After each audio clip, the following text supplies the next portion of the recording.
Daily taste the daily.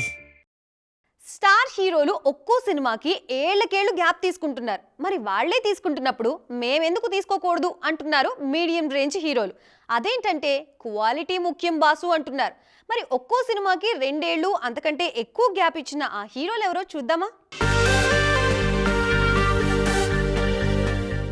3 ఏళ్ల gap అనేది ఏ హీరోకైనా చాలా ఎక్కువ.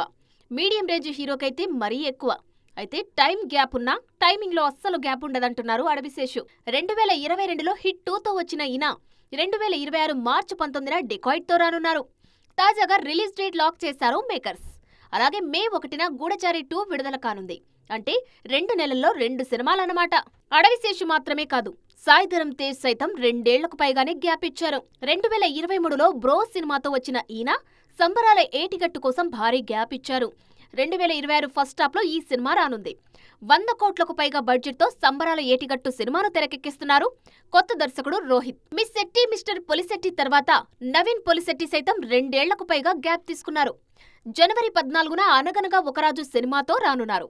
2023లో స్పై సినిమాతో వచ్చిన నిఖిల్ భారీ గ్యాప్ తర్వాత స్వయంభూ అంటూ 2026 ఫిబ్రవరిలో రానున్నారు. గతేడాది అప్పుడో ఇప్పుడో ఎప్పుడో వచ్చినా అది పాత సినిమా. మొత్తానికి క్వాలిటీ కోసం మీడియం రేంజ్ హీరోలు సైతం గ్యాప్ పెంచేస్తున్నారు.